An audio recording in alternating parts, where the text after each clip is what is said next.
नमस्कार दोस्तों, स्वागत है आपका आपके अपने यूट्यूब चैनल मन अप स्टोरीज में। दोस्तों, ये कहानी चल रही है कठिन सफ़र और इसका एक पार्ट कंप्लीट हो चुका है। ये दूसरा भाग है जिसके भी 5-6 पार्ट अपलोड हो चुके हैं। ये नेक्स्ट पार्ट है। तो दोस्तों, वो पार्ट बाकी के इसके और इससे पहले वाले भाग के पार्ट पढ़ने के लिए नीचे डिस्क्रिप्शन बॉक्स में कठिन सफ़र नाम से प्लेलिस्ट दी हुई है, उसमें जाकर के आप सारे पार्ट्स पढ़िएगा।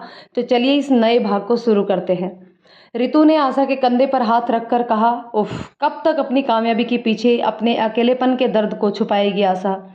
जब तक छुपा सकती हूँ, आशा ने भी छोटा सा जवाब दिया। अंकल आंटी से तो मिल लिया कर यार, वो तुझे कितना याद करते हैं। रितु ने बात ईशान से हटाकर आशा के माँ बाप की तरफ मोड़ दी। वो मुझे नहीं, मेरी कामयाबी को याद करते हैं। 5 साल पहले उन्होंने खुद मुझे अपने घर से ये कहकर निकाल दिया था कि एक लड़की को अपने पति की हर बात चुपचाप माननी पड़ती है और एक तलाकशुदा लड़की के लिए उनके घर में कोई जगह नहीं है। आशा ने गहरी सांस छोड़ते हुए भारी आवाज में कहा, लेकिन यार, उन्हें अपनी बात का पछतावा है and they want to you back. Ritu ने अपने दोनों हाथों को नचाते हुए कहा, आज मैं वो सफलता हूँ जिसे पाने की ख्वाहिश हर कोई रखता है। शुरू के 1 साल तुझे याद है, उन्होंने एक बार भी बात तक करना उचित नहीं समझा। ये तक नहीं पूछा कि मैं जिंदा भी हूँ या नहीं। क्या मैं उनकी बेटी नहीं थी? तब उनकी ममता कहाँ गई थी? उस समय उन्हें मेरे नाम के साथ अपना नाम जोड़ते हुए शर्म आ रही थी, परंतु आज मैं उस मुकाम पर पहुंच चुकी हूं कि आज वह तो क्या, हर कोई अपना नाम मेरे साथ जोड़ना चाहता है। इसलिए आज मेरा भाई, मेरे माँ बाप मुझे अपनाना चाहते हैं, परंतु मैं चाहती थी कि वह अपनी बेटी, अपनी बहन को अपनाए, ना कि किसी नामी हस्ती को। तेरा ये सेल्फ ऑब्सेशन है। जब आसपास के लोग ऑब्सेशन ना दिखाएं तो खुद को दिखाना ही पड़ता है। बातों में तो तुझे कोई नहीं जीत सकता, तो कोशिश भी क्यों करती हो? हे भगवान, मुझे माफ़ कर देना जो मैंने इस देवी जी से बहस शुरू की। मैं माफ़ कर दूंगी तो भगवान भी माफ़ कर देंगे, क्योंकि वो मेरे बात को कभी भी नहीं टालते। माफ़ कर दो देवी जी, रितु ने हाथ जोड़ते हुए कहा। हम्म, कर दिया, आशा ने बिना किसी एक्सप्रेशन के कहा। थैंक गॉड, रितु ने गहरी सांस छोड़ते हुए कहा। नो थैंक्स आशा। आशा ने एक बार फिर रितु का मुंह बंद कर दिया। रितु ने फ्रस्ट्रेशन में आकर अपने बाल नोचते हुए कहा, आह, किस घड़ी में इससे बहस शुरू की थी। अच्छा, तुम अपने रूम में जाकर काम करो, ये लैपटॉप ले जाओ। आशा ने अपने मोबाइल में देखते हुए रितु से कहा। जैसी आपकी आज्ञा हुजूर, रितु ने पूरी एक्टिंग के साथ जवाब दिया। ओवर एक्टिंग खत्म हो गई हो तो काम पूरा करके तैयार हो जाओ। डिनर के लिए जल्दी जाएंगे ताकि आपकी इच्छा अनुसार आते वक्त टहलते हुए वापस आ सके, आशा ने कहा। रितु अपने कमरे में चली गई। ये सब काम करते हुए उनको 7 बज चुके थे। रितु तैयार होने लगी। आशा ने भी हाथ मुंह धोए और कपड़े निकाल लिए पहनने के लिए, लेकिन उसे वो कपड़े पहनने का मन नहीं किया तो उसने वो वापस रख दिए और कुछ और देखने लगी। 5 साल बाद पहली बार उसे अपनी अलमारी से कुछ पहनने लायक नहीं मिल रहा था। इतने सालों से ब्लैक एंड वाइट हो चुकी थी जिंदगी में, आज वो न जाने क्यों रंग भरना चाहती थी। उसने पूरे बैग में देख लिया, लेकिन उसे कोई भी कपड़ा अच्छा नहीं लगा। सारे कपड़े बिजनेस वाली वाइब्स दे रहे थे और आज उसे पहले वाली आशा बनने का मन कर रहा था। वो बैग बंद करने वाली ही थी कि अचानक उसे उसकी नज़र एक पिंक कलर के अनारकली सूट पर पड़ी। उसने वो निकाला और खुद से लगाकर शीशे में देखा तो उसके होठों पर मुस्कान आ गई। उसने वो अनारकली सूट पहना, हल्की सी ज्वेलरी पहनी, ना के बराबर मेकअप किया, हाई हील्स पहनी और अपना मैचिंग का पिंक हैंडबैग लिया और कमरे से बाहर निकल गई। वाह, क्या बात है भाई, ट्रेडिशनल, नॉट बैड। वो भी कैलिफोर्निया में, लगता है किसी से मिलने जा रही हो। हाँ, तुम्हारे लिए एक जीजा जी ढूंढ लिया है, उसी के साथ डेट पर जा रही हूँ, आशा ने सीरियस फेस बनाते हुए कहा। क्या? सच में? मुझे क्यों नहीं बताया? रितु ने एक्साइटेड होते हुए कहा। उसे तो यकीन ही नहीं हो रहा था। हो गया, अब चलें? आशा ने आवाज़ में सख्ती लाते हुए कहा। मतलब ये मजाक था? रितु खुद में ही बड़बड़ाई और आगे बढ़ गई। वो दोनों गाड़ी से थोड़ा दूर एक अच्छे से रेस्टोरेंट में गए खाना खाने। ड्राइवर ने गाड़ी को गेट के अंदर लाकर पार्किंग एरिया की तरफ मोड़ी तो आशा ने कहा, हमें यहीं उतार दो, अंदर पैदल ही चले जाएंगे। ड्राइवर ने गाड़ी रोक दी और दोनों वहीं पर उतर गई और पैदल पैदल ही अंदर जाने लगी। ड्राइवर पार्किंग एरिया में गाड़ी पार्क करने चला गया। इधर शान कॉलेज से आकर उदास होकर लेट गया। शान यार, थोड़ी सी बात अगर तू वेरोनिका से कर लेगा तो तेरा क्या बिगड़ जाएगा? तू तो ऐसे ही कर रहा है जैसे वह बात करके तुझसे चिपक ही जाएगी या फिर तेरा रेप ही कर देगी। अगर उसे तुझसे बात करके अच्छा लगता है तो तू कर ले ना बात। फिर वैसे भी तेरी कोई गर्लफ्रेंड तो है नहीं। जैक ने शान को समझाते हुए कहा। नहीं चाहिए मुझे कोई गर्लफ्रेंड, शान ने लगभग चिल्लाते हुए कहा। जैक समझ गया कि लड़की के नाम से ही ये दूर भागता है, तो उसने बात पलटते हुए कहा, तू उससे बात कर या ना कर, पर लगता है तुझे कोई और पसंद है। नहीं यार, वह बात नहीं है, बस मैं किसी से बात ही नहीं करना चाहता। शान ने भी अब झल्लाते हुए से कहा, तूने सुबह मुझे पार्टी देने के लिए कहा था, तो चल ना पार्टी करते हैं। जैक ने माहौल बदलने की कोशिश की। नहीं, आज मन नहीं है, शान ने जवाब दिया। इसका मतलब तू मुझे पॉपट बना रहा था? देख, सुबह तूने खुद ने ही कहा था, जैक ने नाराजगी से कहा। अच्छा ठीक है, कहकर शान टॉवल उठाकर बाथरूम में गया और मुंह पोंछते हुए 5 मिनट में बाहर आ गया। उसने कटी फटी जींस पहनी, वाइट टी शर्ट और उस पर ब्लू कलर की शर्ट पहनी। उसके बटन खुले हुए थे। ओहो, क्या बात है, आज तो बहुत हैंडसम लग रहा है। हाँ, आज तेरी भाभी से जो मिलने जा रहा हूँ, शान ने मजाक में कहा। व्हाट? कहाँ है भाभी? अबे मजाक कर रहा था यार, पार्टी भी किस बात की, तुझे पता है ना, शान ने उसके बाल बिगाड़ते हुए कहा।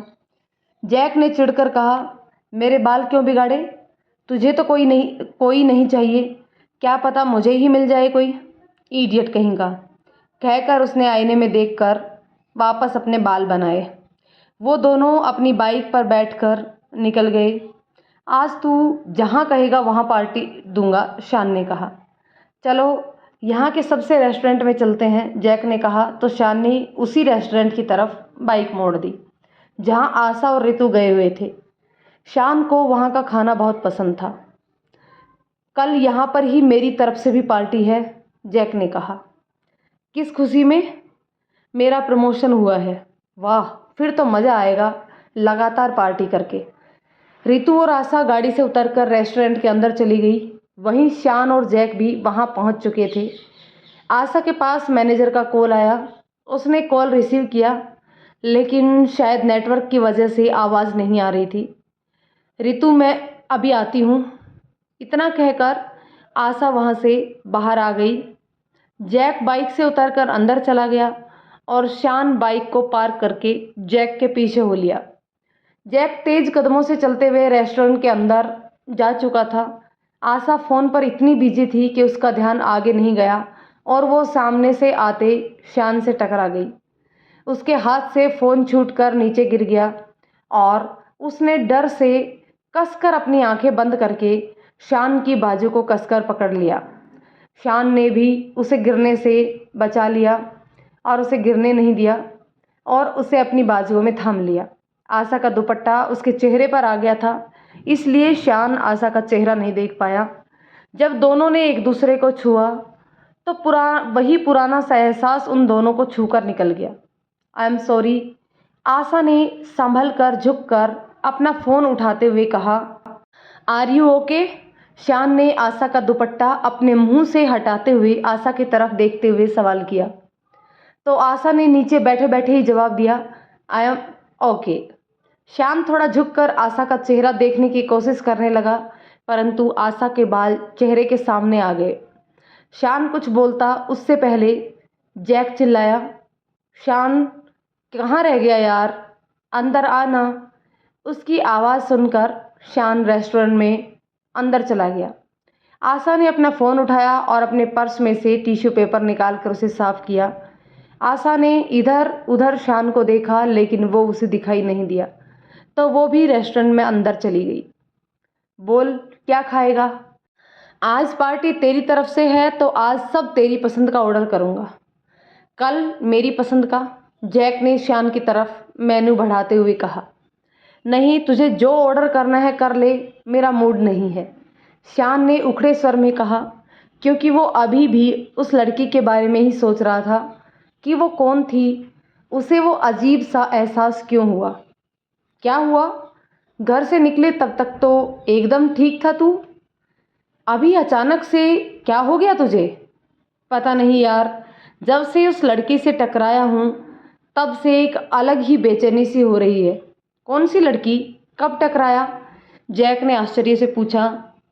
बाहर पार्किंग में, पता नहीं कौन थी, लेकिन फिर न जाने क्यों एक ऐसा एहसास हुआ जैसे उसे मैं सालों से जानता हूँ।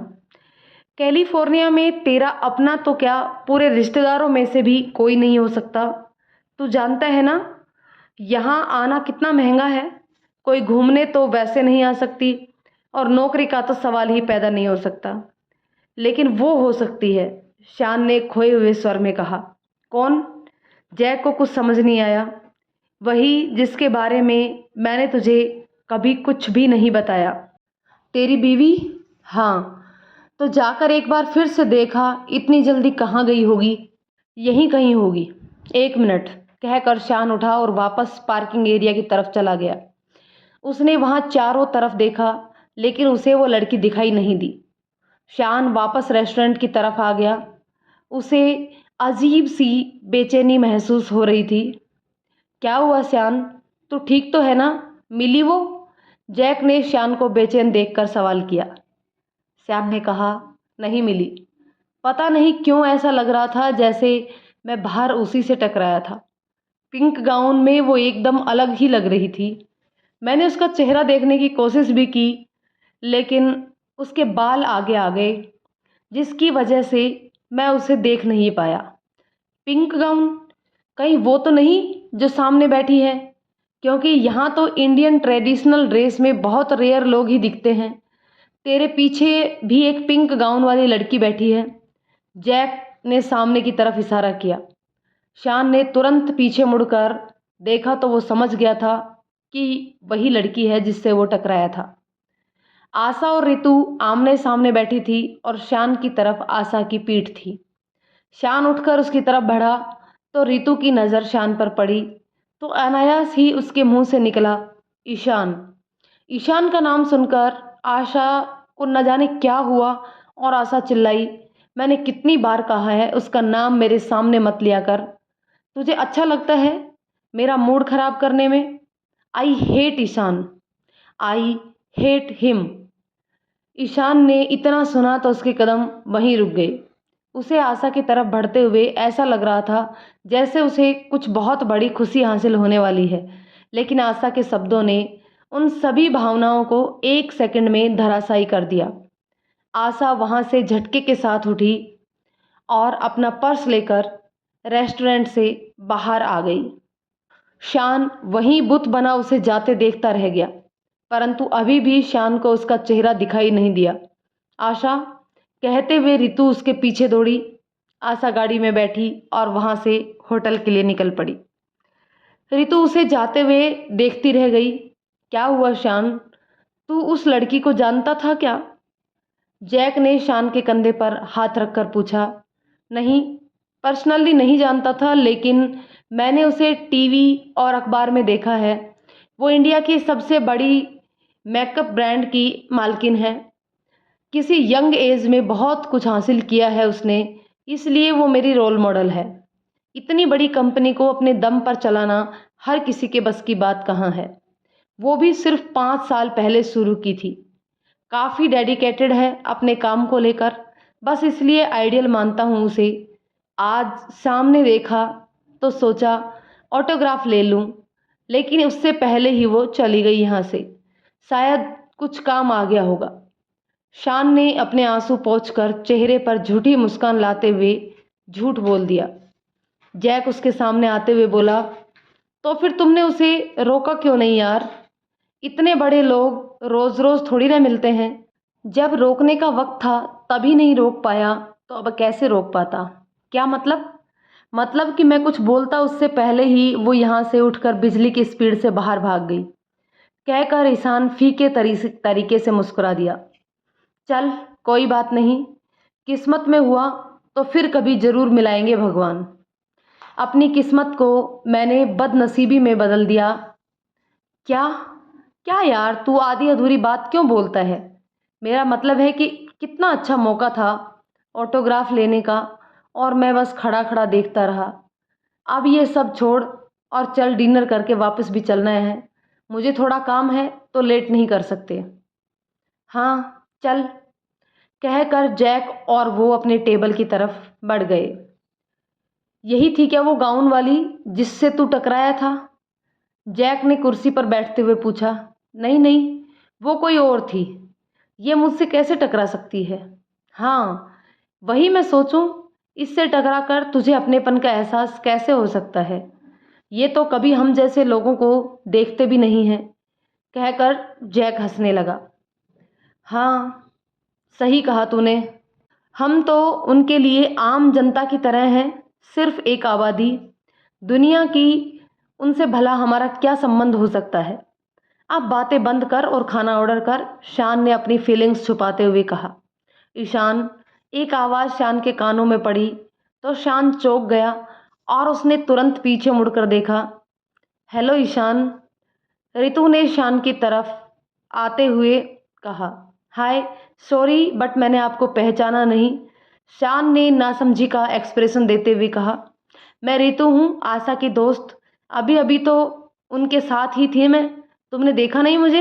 रितु ने कहा। नहीं, हम थोड़ा साइड में चलकर बात करें। ईशान ने आंखों से ही जैक की तरफ इशारा किया। रितु कुछ नहीं बोली और जैक से दूर की तरफ चल पड़ी। शान भी उसके पीछे जाने को हुआ तो जैक ने उसे रोकते हुए पूछा। मैं जानता हूँ तू मुझसे क्या छिपाता है शान उर्फ ईशान। इंडिया की नंबर 1 कॉस्मेटिक ब्रांड की मालकिन आशा रस्तोगी के एक्स हस्बैंड इतने सालों से मेरे साथ था, फिर भी तूने मुझे इस लायक नहीं समझा कि मुझसे कुछ शेयर कर सके। और मैं सब कुछ जानते हुए भी अनजान बना रहा ताकि तू मेरे लिए सहज बना रहे। मैंने कभी जाहिर भी नहीं किया कि मुझे सब पता है। तू मुझे बिल्कुल भी अपना दोस्त नहीं समझता है। एक अच्छा दोस्त समझना तो बहुत दूर की बात है। खैर, मुझे इतने सालों से कोई शिकायत नहीं थी तो अब क्या शिकायत करूं? तुझे मुझसे अलग जाकर बात करने की ज़रूरत नहीं है। मैं ही जा रहा हूं यहाँ से, जैक ने कहा और बिना शान की बात सुने लंबे लंबे डग भरते हुए वहाँ से चला गया। शान ने उसे रोकना चाहा लेकिन उसने शान की आवाज़ को नज़रअंदाज किया। शान भी हैरान था कि जैक को इतना कुछ पता था, फिर भी वो ऐसे जाहिर करता था जैसे उसे कुछ पता ही ना हो। जैक को वहाँ से जाते देख रितु ने सवाल किया, ये कौन है और ऐसे क्यों बोल रहा था? शान ने सामने टेबल की तरफ इशारा करते हुए कहा। वहाँ चलकर बैठे?